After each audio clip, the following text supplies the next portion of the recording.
call this meeting to order, and please rise for the Pledge of Allegiance and the invocation.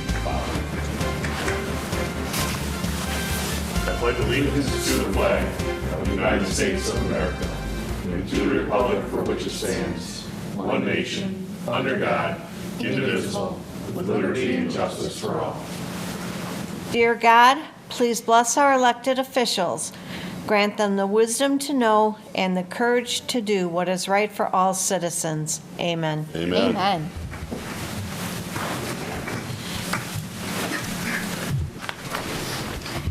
Roll call, please. Allen? Here. Green? Here. LaFour? Here. Mistrovich? Here. Reindel? Here. Ricks? Here. Warren? Here. Good to see everybody here tonight. We move on to approval of the minutes from the regular city council meeting of November 15th. Is there a motion? I'll make the motion. Support. It's been made and supported. Is there any discussion on those minutes? Being not, all in favor of the motion signify by saying aye. Aye. Against? Motion does pass. We move on to audience comments on any non-agenda items. At the moment, we don't have an audience other than some administrators with us tonight who are on the agenda. So I will not go to the audience unless somebody does show up here. Mr. City Manager, I believe you have I do have comment to make. some public comments to make. As TIFA Director, I'm here before you tonight. Our state recently in 2018 passed state legislation, Public Act 57 of 2018, which is known as the Recodified Tax Increment Financing Act. And as a result of that act, twice a year, we have to send notices out to the city clerk, the Macomb Community College president, and the Macomb County clerk. Those, the city, Macomb County, and Macomb Community College are the three taxing authorities that we capture TIFA funds from, and invite them to a meeting where they can hear about what we're doing with our TIFA. Also, as part of that act, we have placed all of our plans, our TIFA plans, all of the minutes for the last 5 years, minutes and agendas for the last 5 years of TIFA, our budgets, and the TIFA map online. So there's more public access to any information that somebody would want to know about our TIFA. And each year, within 180 days after the end of our fiscal, which will be sometime this month, the 180 days runs out, we'll be putting up a synopsis of what we've done in the last year. So as council is very familiar with our TIFA budget, having approved it yourselves, I'm not going to go into detail on the budget at this time with no one here from the county or the community college, but I do need to do this twice a year. The first time was at our November TIFA meeting, second time being tonight's meeting, and so we're satisfying the act. Again, all of the information is online at cityofrichmond.net. If you go to the bottom under transparency, it states TIFA plans, and you can click on that and get any information you want on TIFA. If anyone listening tonight wants to come and speak with me about our TIFA, happy to meet with them. So I won't take up more of your time other than to say, you know, one of those laws that we have to comply with, and so far I haven't heard from any DDA or TIFA director that any of the taxing authorities have taken them up on the invitation to the public meetings. Very good, thank you. We move on to adoption of agenda. Any changes, Mr. City Manager? No changes. City Council, any changes? If not, motion to accept the agenda as presented would be in order. Make the motion. Support. Motion made and supported. Any discussion? Being not, all in favor of the motion signify by saying aye. Aye. Against? Motion does pass. We move on to, we need a motion for the consent agenda. I'll make a motion to approve the consent agenda as presented. Support. Motion been made and supported. There is no discussion. All in favor of the motion signify by saying aye. Aye. Against? Motion does pass. We move on. Items for consideration, which we have 7 this evening. The first one being consideration of revision to resolution number 2021-21, commercial rehabilitation exemption certification. 567 Main Street, commonly referred to as the Dick Huvar Land Incorporated. Mr. City Manager. Yes, a couple of meetings ago, you may recall that we approved this resolution and the application package from Huvar Land Incorporated for the commercial rehabilitation exemption certificate. At the end of that meeting, all of the documentations was put together, and our city assessor, Colleen Cargo, sent it all into the state. The state had a couple different items that they wanted. They wanted some signed building permits that we hadn't included. And then in our resolution, Troy and I had kind of gone through, thought we had everything in it. There was kind of a if-then clause statement that we missed. And because we approved it for a 5-year term, they, although we had it in the background information that council received, that they have the right after that 5 years to come back and request the next 5 years. The state wanted that language in the resolution. So they kicked our resolution back to us and asked that we adopt a revised resolution, which is before you tonight. Nothing else has changed, just putting some language that we had already given to council in the background brief. They just wanted it spelled out in the resolution. Very good. Is there a motion? I make a motion to approve the revised Resolution 2021, a Resolution 2021-21, I almost forgot one, a resolution that approves a commercial rehabilitation exemption certificate application from Dick Huvar Land, Inc. under PA 210 of 2005 as amended for property located at 67567 Main Street to include language that is required for the state tax commission. Support. Motion been made and supported. Any discussion on this? Being not, all in favor of the motion signify by saying aye. Aye. Against? Motion does pass. We move on to number 2, consideration of request to keep chickens at 36340 Franklin Street by Robbie Hill. Mr. City Manager? Council is scheduled to consider a petition from Robbie Hill to keep up to 12 egg-laying chickens, all hens, on property located at 36340 Franklin Street, located near the intersection of Franklin and Gleason. The applicant was given a correction notice after staff verified that there were chickens at this property. The properties to the south, east, and west are all developed as single-family residential. The property to the north is part of the St. A's church and school campus. In your packet was a summary of a phone call we received and an email that we received. And then on the table tonight were 2 more emails that we received that I also put out earlier today. Of the 3 correspondence that we received, or of the 4, 3 were in favor, although they did, some of them did talk about the fact that the chickens haven't been kept to that property and sometimes have roamed into the neighbor's property. And then one of the correspondents was asking that we deny the request. So all of those are in front of you tonight. And then also laid out in front of you is a changed motion being recommended by the mayor. Thank you. Is there a motion before discussion?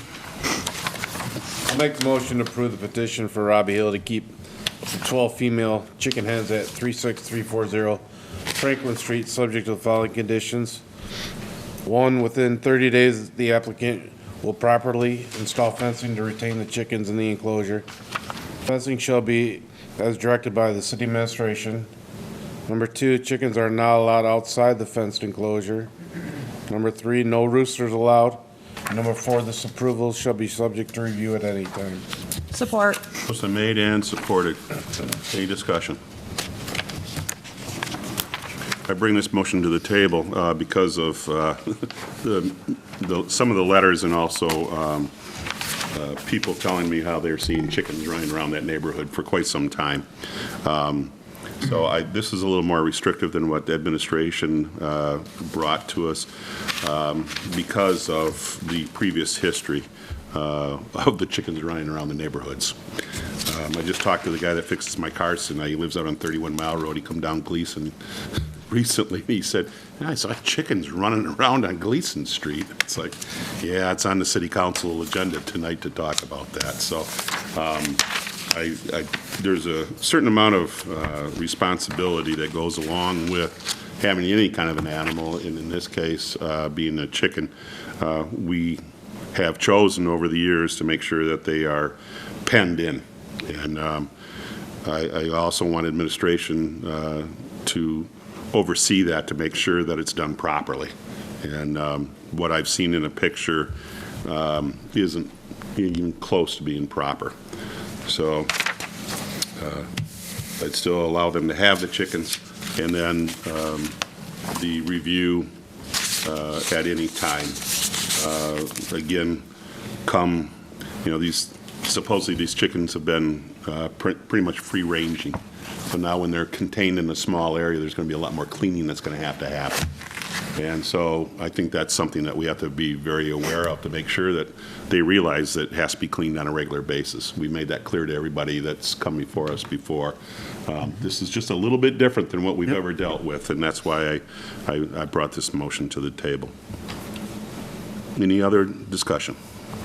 No, I appreciate the motion. Witnessing them walking around the neighborhood multiple times, I appreciate the conditions that are in this motion. All in favor of the motion signify by saying aye. Aye. Against? Motion does pass. Item number 3 is consideration of the introduction and first reading of ordinance number 156-30, amendments to section 4.02 of the zoning ordinance. This is a table of permitted use by district. Mr. City Manager.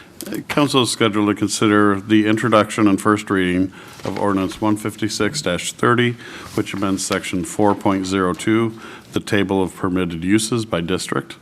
The Planning Commission reviewed the land use tables line by line and made recommendations on whether to make certain use permitted or whether it should be required to have a public hearing through a special condition use approval.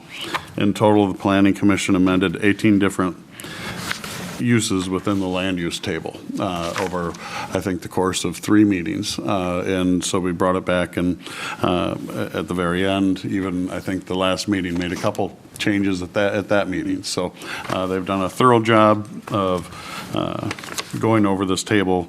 The table's kind of set up in a format of there's principal or permitted uses, there's special condition uses, and then accessory uses. And so that's kind of how you read it. I'm more than happy to answer. Troy, our city planner, is here tonight that can answer if you have any questions. But the Planning Commission, on their meetings where they haven't had a lot on their agendas, have been kind of buckling down and tackling some of our ordinances in the zoning ordinance, and this is the most recent one coming to you. Troy, anything to add at this point? No, it's just, this actually was a great housekeeping item to bring along, because there were a number of uses that we had previously amended, and this took a holistic view instead of just one use, like we did with tattoo parlors previously. So kudos to the Planning Commission for doing this. As they both have said, there was a lot of conversation on this, a lot of really hard thinking about what we were going to allow to come into zoning districts that weren't legal according to their zoning ordinance. And it's not that we have, my personal feeling is we haven't dropped, what's the term I want to use? We haven't dropped or allowed more things to happen in that district that we wouldn't want. It was, as Troy put it, it's housekeeping. It's some of it is so old that, and an example was the tattoo parlors. They weren't allowed in the North End Business District without special approval. Why? I mean, back in the old days, supposedly that, they weren't wanted, in a downtown area like that, in this town at least. And there's other things like that. There's also other things that have happened in business. Some of the things in our industrial area that were not allowed. It makes all the sense in the world to have it in our industrial area. So those were, I think that was some of the last things that came up. Sports, for example. How many of your kids go to industrial areas? Because those buildings aren't being used anymore for industrial purposes, they're being used for sports. And I know my grandchildren go to at least 3 different ones in the area. So that came back, that discussion was had also. So there's a lot of discussion, like John said, at least 3 meetings. But I think there's a lot of us that were looking at this. I know it sat on my desk at home and I kept on looking at like, okay, think about the future. What's going on? What's the trends right now? Maybe not in Richmond, but what's the potential here? So I hats off to the administration for staying on top of this and having the planning commissioners work through this and really in short order, as big of a deal as it is for us. It was very, very good that we kept on top of it and kept that mind thought for months there. So, anything else on this? Any questions? This is first reading. All in favor of the motion, signify by saying aye. We don't. Oh, wait a minute, I'm sorry. We have a motion. I got ahead of myself there. Is there anybody, would somebody like to make that motion? I'll make a motion to introduce and give first reading of ordinance 156-30, which amends section 4.02, table of permitted uses by district, to update where and how certain uses are allowed within the city. Support. Was been made and supported. Is there any discussion now? I'm sorry, I got ahead of myself. Yeah. All in favor of the motion signify by saying aye. Aye. Against? Motion does pass. Item number 4 is consideration of proposal to update the water and sewer master plans. Mr. City Manager? $12,000 was approved in the fiscal year 21-22 budget for updates to the city's water and sewer master plan documents. These plans are required to be updated every 5 years, and the last ones were approved in 16-17. This year, we specifically asked Tetra Tech to make sure they take a little closer look at some of the potential areas where we may want to service townships in the future. So that Jim and Ken Kingsley and John Barber and I met to talk about that as well. Very good. Thank you. Is there a motion? I'll make a motion to authorize the expense of $12,000 for updates to the city water and sewer master plans by Tetra Tech, with the expenses charged to the appropriate line items in the water fund and sewer fund. Support. Motion made and supported. Is there any discussion on this?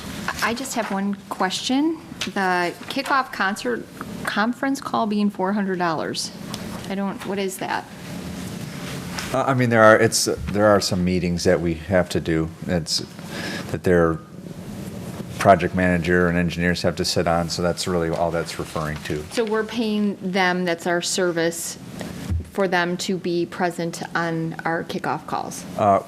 We would have a call with them. Okay. There's just they just broke it out enough to say, hey, we have some upfront meetings. Just add We some want to more make sure detail to that it. they're including certain things. So again, like our discussions on including the annexation area, those meetings are important to kind of make sure you get everything into the plan that you want. So Absolutely. I just wanted clarification on what that was for a $400 phone call.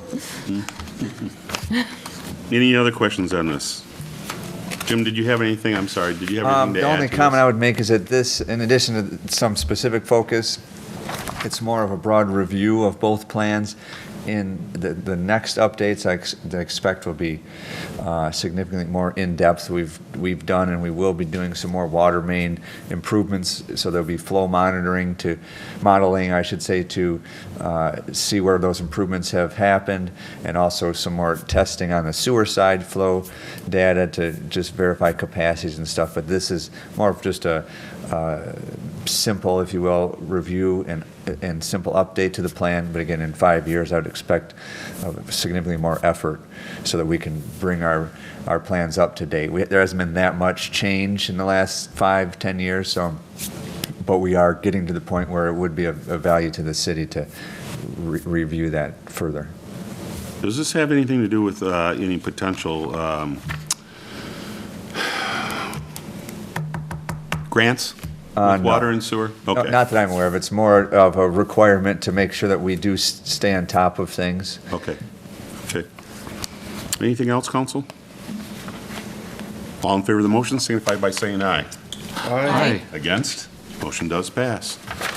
Item number 5 is consideration of proposal for design engineering services for Howard Street drainage improvements. Mr. City Manager? During our discussions on the Howard Street overlay project last summer, City Council directed administration that you would really like to see us be able to offer curb and gutter once we go and reconstruct that road after the overlay is served its life. And so Jim has really jumped on that, having looked at some of the outlets and things for the county sewers in the area, thinks he believes there's a way to be able to engineer a solution there that would provide us with the potential to drain Howard Street in such a way that we could do curb and gutter. With current people and staffing at the county, we want to kind of jump on that now and at least get the design and possibly the permitting approved. So what is in your council packet tonight is a request to do the engineering only, no construction, but to get the engineering done and the permitting done through the county. We would then, if that's successful and goes the way we think it will, we would then, and during the upcoming budget, probably put some money in to at least get the drainage part done and in the ground so that in the future, should we reconstruct that street, we have the ability to drain it, which is a big change from in the past and our thinking on that road in the past. So we want to kind of jump on it while we have some people that I think are willing to listen to us at the county. Very good. Is there a motion? I make a motion to authorize the expense of $8,000 for design engineering services on Howard Street Storm Sewer Outlet Project by Tetra Tech with the expenses charged to the appropriate line item in the Major Street Fund. Support. Motion's been made and supported. Any discussion on this? Just to comment that this is fantastic. I mean, this is something we've talked about for, I would think, decades now. So it's great to see an opportunity here that we can seize and move forward in the infrastructure of our town. Absolutely. It'd be nice if we could carry that street all the way out and around to M19 for special things that go on Main Street. Okay. Any other discussion on this? Being not all in favor of the motion, signify by saying aye. Aye. Against? Motion does pass. Item number 6, consideration of authorizing the expense to clean well number 14. Mr. City Manager? Council is scheduled to consider approving the cost to treat well number 14, which is at 33 Mile and Low Plank, for iron bacteria. As council is aware, we do from time to time have iron bacteria show up in that aquifer. We've hired Lane or Northern Pump and Well in the past to treat that well. Jim did go out and receive 2 quotes, one from Northern Pump and Well and one from Peerless Midwest for the chemical treatment of well number 14 for this issue. However, and I'll let Jim get into the details of why he's making this recommendation, we are asking council to consider waiving the purchase ordinance and go with the more expensive bid based on the type of work that they're willing to do. It's certainly more costly, but the treatments, the type of work is being offered as 2 different types, and we feel with the results that we've gotten in the past from the one type, it's would be worth it to try this other. So I'll turn it over to Jim to kind of elaborate on that. Yeah, and just to clarify, iron bacteria, and to my understanding, is prevalent throughout Michigan. What really makes well 14 different is that when the conditions are right, that it tends to populate and cause a problem. So the rest of our wells, fortunately, don't appear to have the right conditions where they do create any issues. And so we have the issue at well 14. We have attempted to clean it in the past. The problem with this iron bacteria, when it proliferates, is it's like a slow death for the well, so you have to really stay on top of it. If it gets if you treat it right at the wellhead but don't get far enough out in the aquifer, it just keeps kind of expanding and you slowly kind of lose capacity on that well. And we have a significant investment out there, and it's a good well, and we want to maintain that. So 4 years ago, we replaced the pump and everything out there, and at that time we attempted to treat it thoroughly for this iron bacteria because we were aware it was there, and we were hopeful. And Northern Pump, who had done that, they do quite a bit of work for us, and they're a good company. But it came back, and last year they gave us we did treat it last year. That didn't work really at all, and so Peerless, I've worked with them. They appear to be much more technical. Again, not to make Northern seem less in any way, but in all my experiences with them on multiple fronts, they seem very technical, and they have a different approach. And I tend to agree with their understanding of the problem. And again, it seems like they have more experience in that, and they say that what they're doing is quite a bit more intensive than what Northern's proposing, and being that it's a real concern.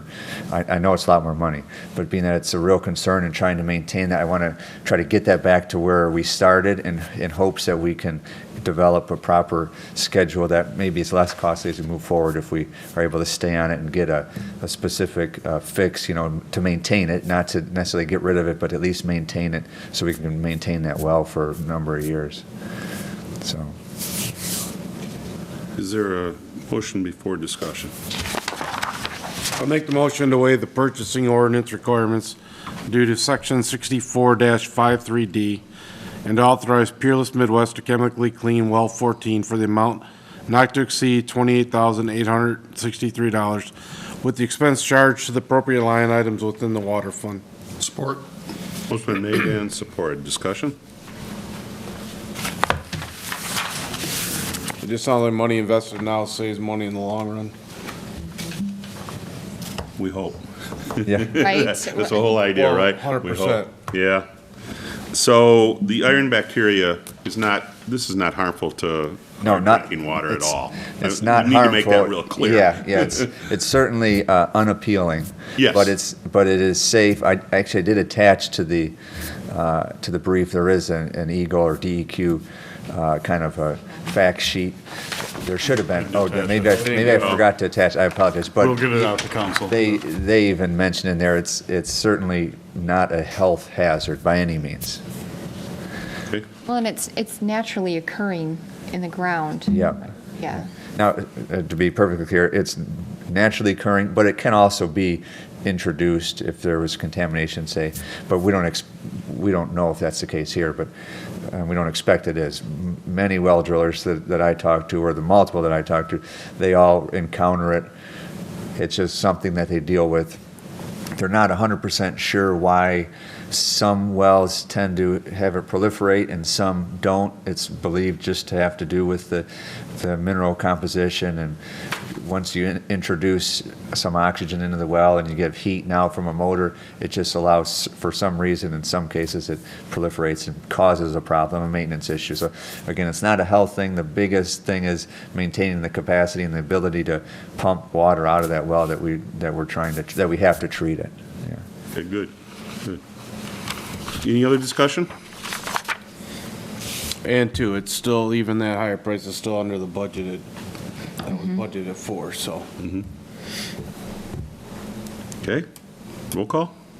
Green, Yes. LaFour, Yes. Mistravich. Yes. Rindell. Yes. Ricks. Yes. Warren. Yes. Allen. Yes. Motion passes. Thank you. Thank you. Item number 7 is consideration of establishing the quarterly roundtable meeting date. Mr. City Manager? Council is being asked to schedule its next quarterly roundtable meeting. The quarterly roundtables provide the opportunity for the city council to discuss specific areas of concern in detail in a workshop format. We normally have the one in January where we take a look and update our goals and objectives, as well as review our progress on them. The regular meetings in January, most recently, councils like to try and have them, the quarterlies, on the same night as a regular meeting. Our regular meetings in January are scheduled January 3rd and January 17th. Administration would make the recommendation that we not put it on the 3rd due to the holidays and lack of staff through the holidays to try and put a packet together. So if you're going to go on one of the regular meeting dates in January, we would recommend the 17th, or we could go an off Monday for sure. We've put the calendar pages for January and I believe February in your packets in case you need to move to February. Okay, would council like to drop our rules and have an open discussion on when we can do this? Yes. Okay, so what about the 17th? Would that work, January 17th? I'm good. Yes. Yes, I'm good. Everybody's good? What time? Usually it's 6, Yeah. 5:30, 6, 7? 36. 5:30? 5:30. 5:30? So we'll meet at 5:30. Good for me, yeah. I'm switching over, I'm after that, so. Okay, so we'll, 5:30 on the 17th. All right, is there a motion? I'll make the motion to schedule a special quarterly roundtable meeting of the City Council on January 17th, 2022 at City Hall beginning at 5:30 PM. Support. Motion made and supported. Any discussion? Being not, all in favor of the motion signify by saying aye. Aye. Aye. Against? Motion does pass. Okay, we move on to miscellaneous matters from the city manager. Sir? Would just like to thank Sue Keel and her family for decorating the tree and wreath in the lobby and for donating this tree and decorating it here in the council chambers. They come in each year and do that for us, so we appreciate that. Also, just want to thank everyone who was involved in the community tree lighting and Santa Parade. It takes a lot of people, the police, fire department, DPW, rec department, EDC, our Richmond Area Good Old Days Festival, putting together the parade. It just went off very well, and I'd particularly like to thank Margot Van Hove, our rec director, for a lot of the work that she put into it this year. Very good. Moving on to council comments. Rob? No, nothing to add. City looks incredible this year. John? I have nothing. Emily?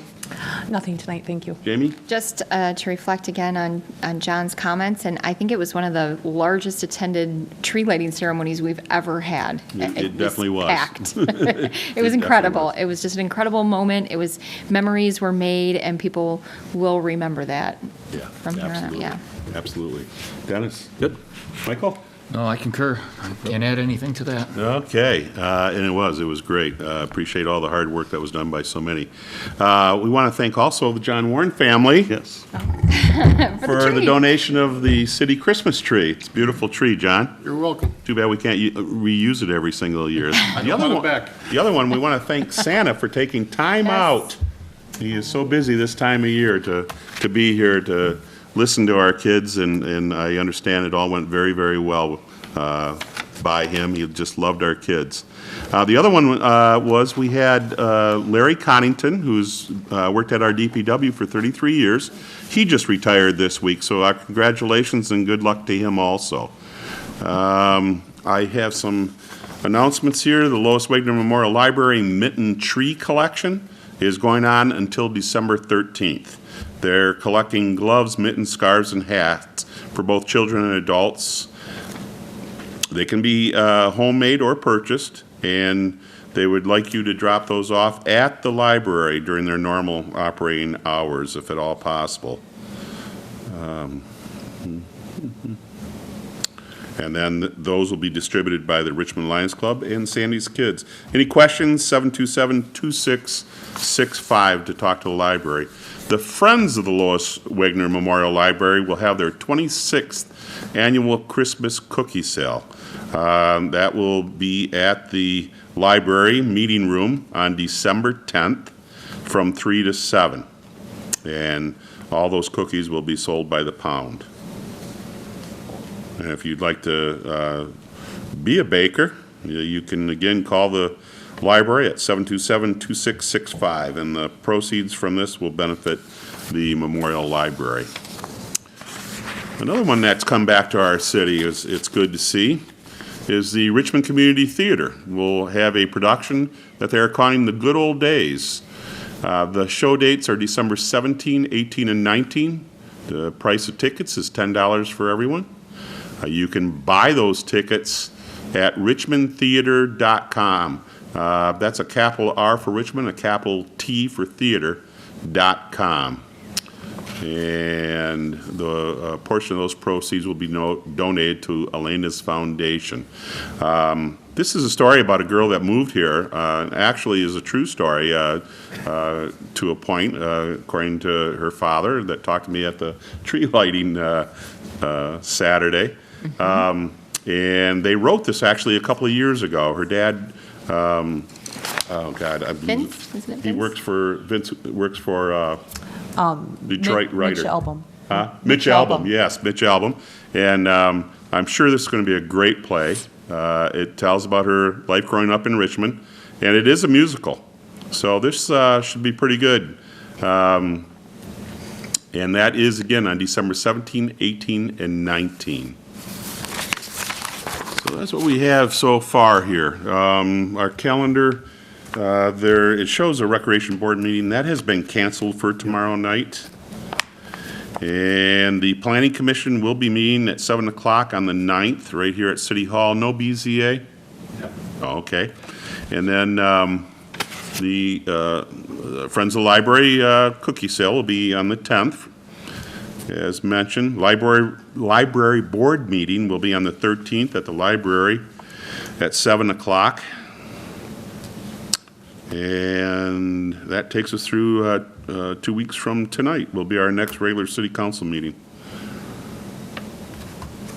So that is it for our calendar. Is there anything else that we need to add on there? Okay. There is no closed session. Is there any other business of the city council this evening? If not, I'll make a motion to adjourn. Support. motion been made and supported. There is no discussion on adjournment motion. All in favor of the motion signify by saying aye. Aye. Against? Motion does pass. Thanks for being with us tonight.